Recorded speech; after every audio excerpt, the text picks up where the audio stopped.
नमस्कार बच्चों BDN public school के यूट्यूब चैनल में आपका बहुत बहुत स्वागत है, बहुत बहुत अभिनंदन है। बच्चों, जो आज की हमारी वीडियो है वो कक्षा 8वीं की हिंदी विषय की पाठ्य पुस्तक पर आधारित है। इस पुस्तक का नाम है वसंत भाग 3। बच्चों, हमने इस पुस्तक के 4 अध्याय पढ़ लिए थे। आज की जो हमारी वीडियो है, इस वीडियो में 5वें अध्याय को पढ़ेंगे, जिसका नाम है चिट्ठियों की अनूठी दुनिया। ये पाठ का शीर्षक है चिट्ठियों की अनूठी दुनिया। इस पाठ के लेखक हैं श्री अरविंद कुमार सिंह। जो ये पाठ है श्री अरविंद कुमार सिंह द्वारा लिखा गया है। इनका जन्म 7 अप्रैल 1965 को हुआ था। और कहाँ हुआ था?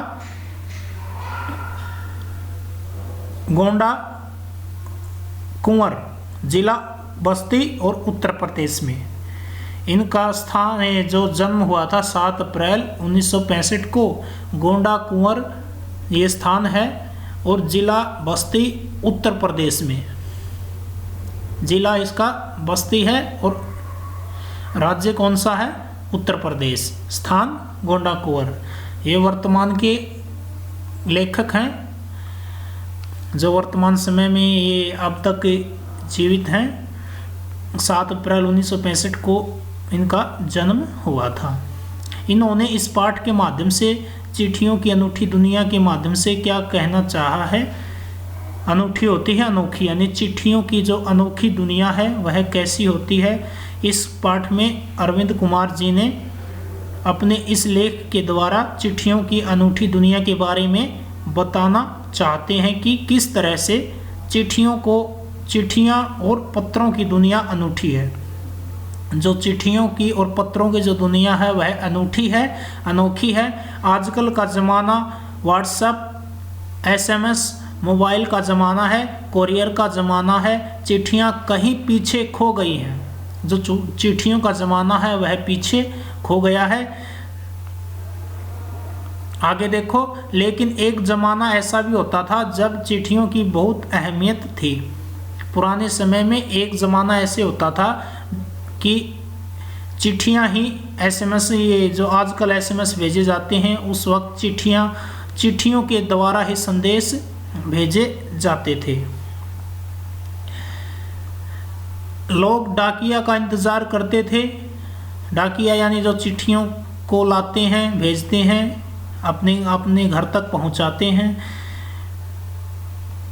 उनका इंतज़ार करते थे और चिट्ठियों को सहेज कर रखते थे, यानी उन्हें सुरक्षित रखते थे। अपने प्रियजनों की चिट्ठियों को सहेज कर रखना और पुरानी यादों को फिर ताज़ा करना बहुत ही सरल था। लेखक ने चिट्ठियों की महत्वता के बारे में बताया है कि किस तरह की चिट्ठियाँ होती थी। इस पाठ में लेखक ने बताया है कि किस तरह की पहले चिट्ठियाँ होती थी। चलो हम पाठ पढ़ना शुरू करते हैं।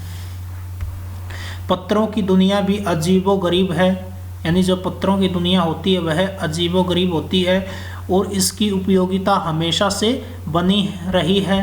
पत्र से काम करते हैं वह संचार का आधुनिकतम साधन नहीं कर सकता है। पत्र से जो काम कर सकते हैं हम, वह संचार का जो आधुनिकतम जो साधन होता है वह नहीं कर सकता है। पत्र जैसा संतोष फ़ोन या एसएमएस का संदेश कहाँ दे सकता है। पत्र से जैसा संतोष हमें मिलता है वह संतोष न तो हमें फ़ोन दे सकता है या एसएमएस का संदेश दे सकता है। पत्र एक नया सिलसिला शुरू करते हैं और राजनीति, साहित्य तथा कला के क्षेत्रों में तमाम विवाद और नई घटनाओं की जड़ भी पत्र ही होते हैं। आगे देखो, दुनिया का तमाम साहित्य पत्रों पर केंद्रित है और मानव सभ्यता के विकास में इन पत्रों की अनूठी भूमिका, पत्रों ने अनूठी यानी अनोखी भूमिका निभाई है। पत्रों का भाव सब जगह एक सा है, भले ही उसका नाम अलग अलग हो। पत्रों का जो भाव होता है सब जगह एक सा ही होता है, भले ही उसका नाम अलग अलग हो। पत्र को यानी उर्दू में खत कहते हैं। उर्दू भाषा में पत्र को खत कहा जाता है। और संस्कृत में पत्र ही कहते हैं, कन्नड़ भाषा में कागद कहते हैं, और तेलुगु भाषा में उत्तरम, जाबू और लेख तथा तमिल में कड़िद कहा जाता है। ये आपने याद रखने हैं, एक नंबर के प्रश्न बनते हैं इसमें कि संस्कृत भाषा में पत्र को क्या कहा जाता है, कि संस्कृत भाषा में पत्र को पत्र ही कहा जाता है। तेलुगु भाषा में पत्र को क्या कहा जाता है, तेलुगु भाषा में पत्र को उत्तरम कहा जाता है। जाबू और लेख तथा तमिल में कड़िद कहा जाता है। ठीक है। पत्र यादों को सहेज कर रखते हैं, यानी जो भी पत्र भेजता है उसमें अपनी यादें, अपने अनुभव को भेजता है, उनको सहेज कर सुरक्षित रखते हैं। इसमें किसी को कोई संदेश नहीं है। हर एक की अपनी पत्र लेखन कला होती है और हर एक के पत्रों का अपना दायरा होता है। दुनिया भर में रोज करोड़ों पत्र एक दूसरे को तलाशते हैं। तमाम ठिकानों तक पहुंचते हैं। भारत में ही रोज 4.5 करोड़ चिट्ठियां डाक में डाली जाती हैं, जो साबित करती हैं कि पत्र कितनी अहमियत रखते हैं।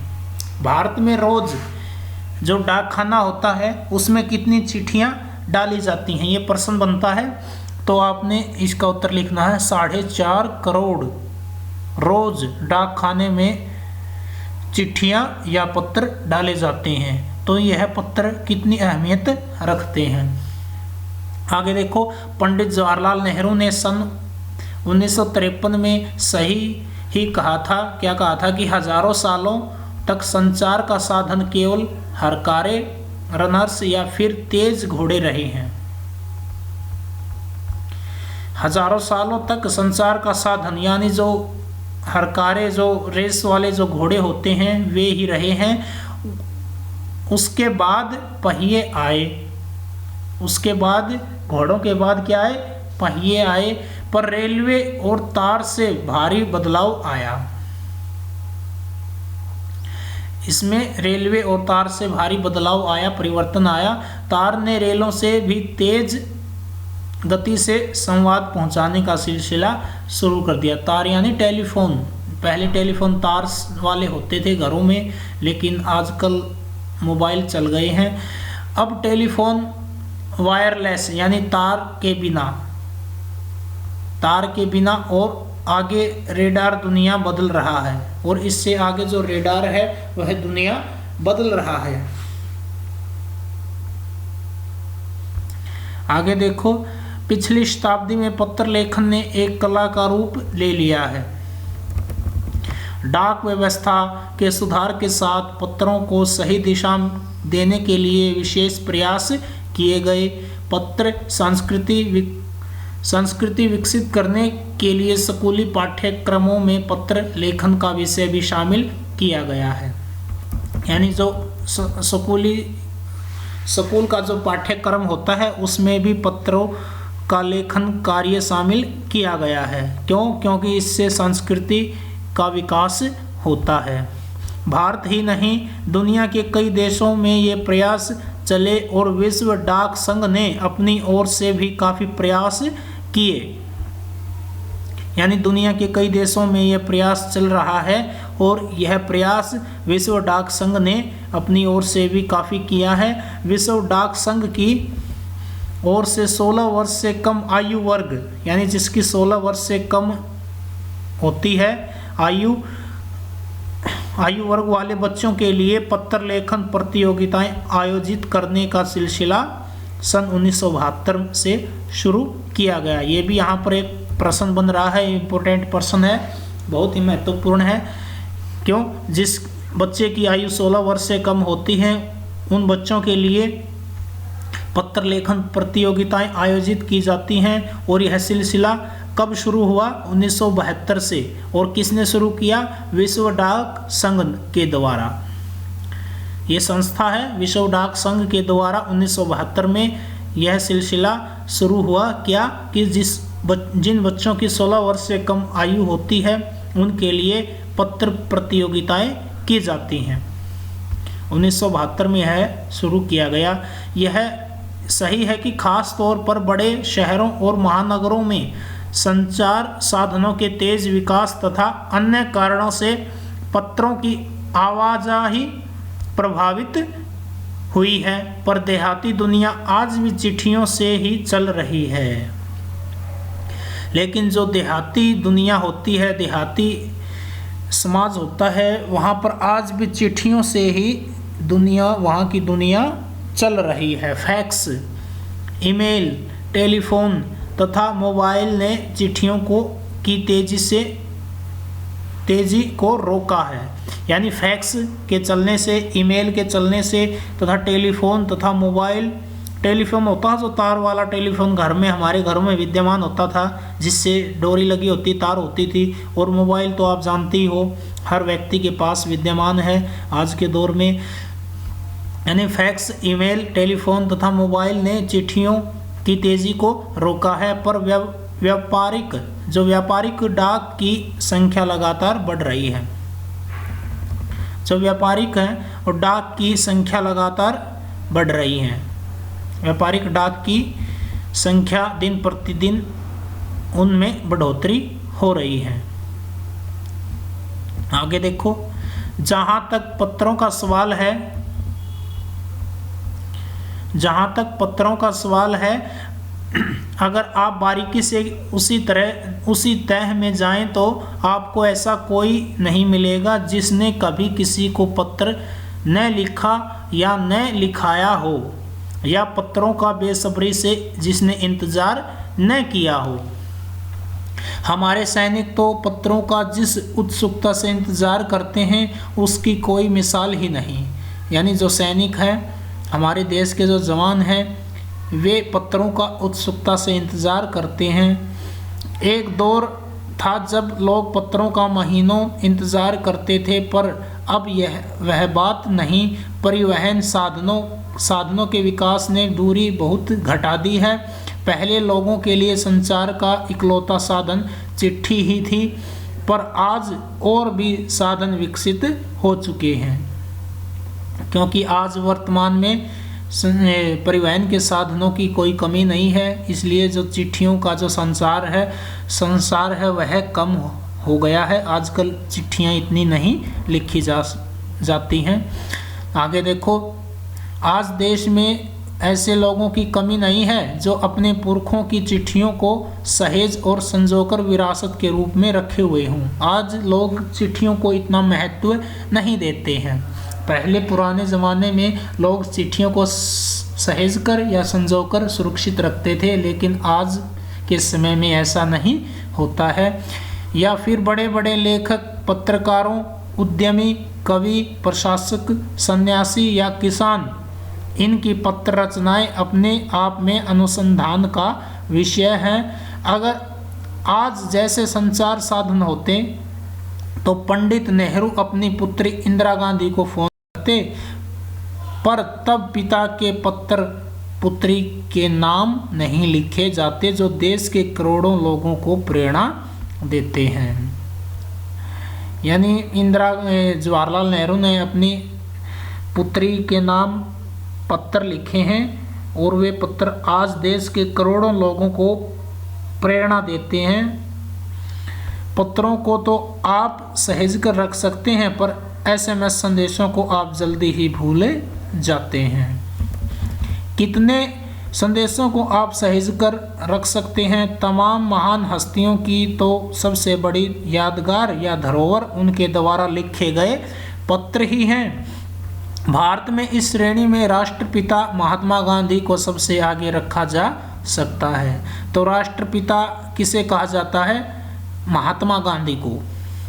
दुनिया के तमाम संग्रहालय जानी मानी हस्तियों के पत्रों का अनूठा संकलन भी हैं। तमाम पत्र देश, काल और समाज को जानने समझने का असली पैमाना है।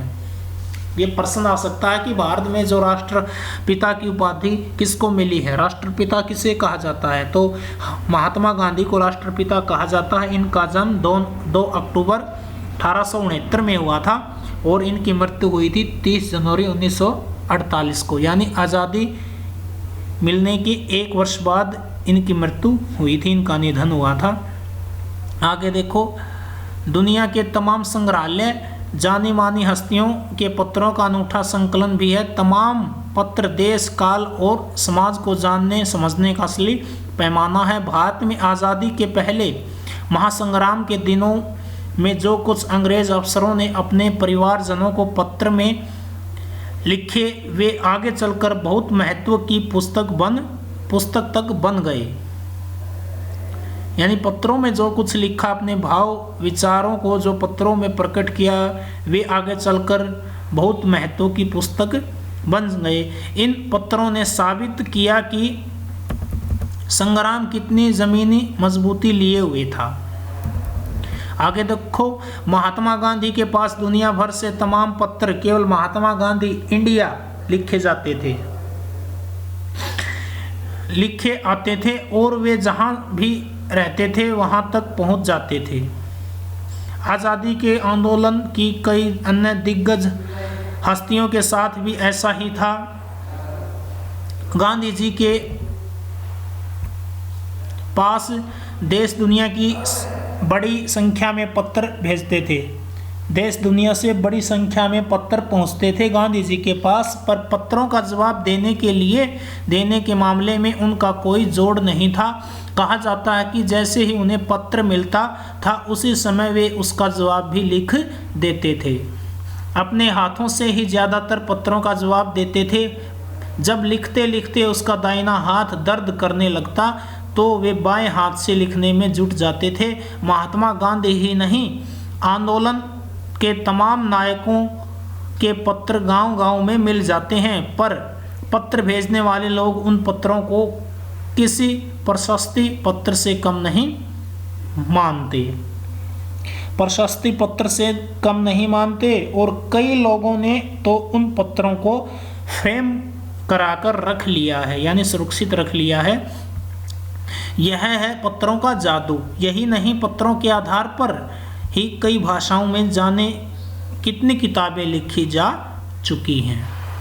यानी बच्चों, हम इस पाठ में केवल पत्रों का ही महत्व यानी चिट्ठियों का ही महत्व पढ़ते हैं और उनका क्या क्या महत्व होता था। आज के दौर में तो इतना नहीं है, लेकिन प्राचीन काल में चिट्ठियों का बहुत अधिक महत्व होता था। संदेश भेजने के लिए चिट्ठियों का ही सहारा लिया जाता था। बच्चों, आज के लिए इतना ही। जो आज करवाया है उस पाठ के आधार पर आपने छोटे प्रश्न अपनी कॉपी में नोट करने हैं और एक बार इसको दोबारा फिर से पढ़ना, जिससे आपको अच्छी तरह से समझ में आ जाए। आज के लिए इतना ही। जो इसका जो आगे का भाग बचा है हम कल की वीडियो में करेंगे। आज के लिए इतना ही। और इस YouTube चैनल को सब्सक्राइब करना न भूलें। इसे अवश्य ही सब्सक्राइब करें, लाइक करें, शेयर करें। धन्यवाद।